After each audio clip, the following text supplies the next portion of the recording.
Hello നമസ്കാരം. Tara's wonder കിച്ചണിലേക്ക് എല്ലാവർക്കും സ്വാഗതം. നമ്മൾക്ക് ഇന്നൊരു സ്വീറ്റ് റെസിപ്പിയാണ് ഞാൻ വീഡിയോ ആയിട്ട് വന്നേക്കണത്. ഒരു മധുരം ഒക്കെ കഴിക്കണമെന്ന് തോന്നുമ്പോൾ പെട്ടെന്ന് ഉണ്ടാക്കാൻ പറ്റിയ നല്ലൊരു അടിപൊളി പായസത്തിൻ്റെ റെസിപ്പിയാണ്.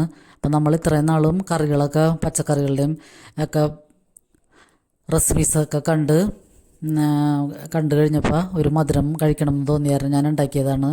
അപ്പോൾ ഞാൻ ഈ പായസം പശുവും പാലിലാണ് ഉണ്ടാക്കണ പരിപ്പ് പായസമാണിത്. ചെറുപറ്റും പരിപ്പ് കൊണ്ടുള്ള പായസമാണ്. അപ്പോൾ നമുക്കിത് അധികം പണിയൊന്നുമില്ല. പശുവും പാലിലാണ് ഞാനിത് ഉണ്ടാക്കണത്. തേങ്ങാപ്പാൽ പിഴിഞ്ഞ് ഒന്നും സമയം കളയണില്ല. അപ്പോൾ നമുക്ക് ആദ്യം ഈ പരിപ്പ് ഒരു 400 ഗ്രാമോളം പരിപ്പുണ്ടാകും. അപ്പോൾ അതൊന്ന് ആദ്യം വറുത്തെടുക്കാം. നന്നായിട്ട് വറുത്തതിന് ശേഷം നമുക്ക് ചൂടാറിയിട്ട് നന്നായിട്ട് കഴുകിയെടുക്കണം. കഴുകിയെടുത്തിട്ട് നമുക്ക് കുക്കറിൽ ഇതിന് പാകത്തിനുള്ള വെള്ളം കൂടി ഒഴിച്ചിട്ട് വേവിച്ചെടുക്കാം. അപ്പോൾ നമുക്ക് ഇടയ്ക്ക് മധുരമൊക്കെ കഴിക്കണമെന്ന് തോന്നുമ്പോൾ ഉണ്ടാക്കാൻ പറ്റിയ എളുപ്പത്തിൽ ഉണ്ടാക്കാൻ പറ്റും. പിന്നെ ഞാനിത് ശർക്കര ഒരു 1/2 കിലോത്തോളം ശർക്കര ഉണ്ട്. അതൊന്ന് ഉരുക്കി അത് മാറ്റി വെച്ചിട്ടുണ്ട്. അപ്പോൾ നമുക്ക് വേണമെങ്കിൽ അരിച്ചൊഴിച്ചിട്ട് ഒരു പാത്രത്തിലേക്ക് അരിച്ചൊഴിച്ചു കൊടുക്കാം ചൂടാറിയതിന് ശേഷം.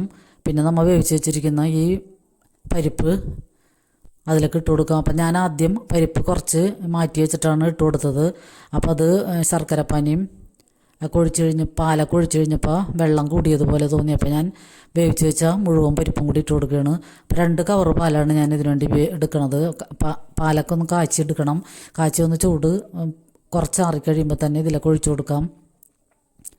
അപ്പോൾ ശർക്കരയും പാലും കൂടി ആകുമ്പോൾ പിരിയാതെ നോക്കിക്കൊള്ളണം. ചൂടാറിയതിന് ശേഷമൊക്കെ ഇത് ഒഴിച്ചു കൊടുത്താൽ മതിയാകും. എന്നിട്ട് പരിപ്പ് നമ്മൾ വറുത്ത് വെച്ച കുക്കറിൽ ഒഴിച്ച പരിപ്പെല്ലാം കൂടിയും ഒന്നിച്ചിട്ട് കൊടുത്തിട്ട് ഒന്ന് ചെറുതീയിലിട്ടിട്ട് നന്നായിട്ട് മിക്സ് ചെയ്യാം.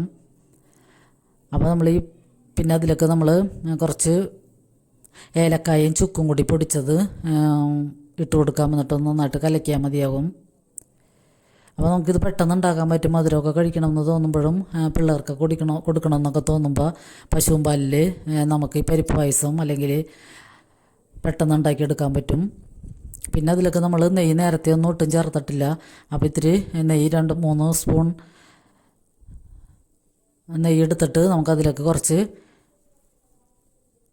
അണ്ടിപ്പരിപ്പും മുന്തിരിയും കൂടി എടുത്തിട്ടൊന്ന് വഴറ്റി ചൂടാക്കി അതിലേക്ക് ചേർത്ത് കൊടുക്കാം. വേണമെങ്കിൽ തേങ്ങാക്കൊത്തൊക്കെ ചെറുതാക്കി അരിഞ്ഞ് ചേർക്കാം. ഞാനിപ്പോൾ തേങ്ങാക്കൊത്ത് ചേർക്കണില്ല. അപ്പോൾ ഈ കശുവണ്ടി മുന്തിരിയും കൂടിയും ഒന്ന് വറുത്ത് ചേർത്ത് കഴിഞ്ഞാൽ നമ്മുടെ അടിപൊളി പായസം റെഡിയാണ്. അപ്പോൾ മധുരമൊക്കെ കഴിക്കണമെന്ന് തോന്നുമ്പോൾ ഇങ്ങനെ സിമ്പിളായിട്ട് ഉണ്ടാക്കാൻ പറ്റിയ പായസമൊക്കെ എല്ലാവരും ഒന്ന് ട്രൈ ചെയ്ത് നോക്കുക.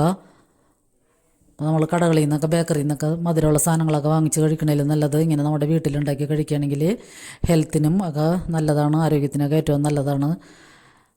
അപ്പോൾ എല്ലാവർക്കും ഈ വീഡിയോ ഒക്കെ ഇഷ്ടമാകാറുണ്ടെന്ന് കരുതുന്നു. ഇഷ്ടമായാൽ സ്കിപ്പ് ചെയ്യാതെ കണ്ട് ലൈക്ക് ചെയ്യണ ആരും മറന്നു പോകരുത്. അപ്പോൾ നമ്മുടെ ഇത്തരം നാടൻ റെസിപ്പീസൊക്കെ കാണാൻ ചാനലൊന്ന് സബ്സ്ക്രൈബ് ചെയ്ത് സപ്പോർട്ട് ചെയ്യണേ. അപ്പോൾ എല്ലാവർക്കും ഒരുപാട് നന്ദി.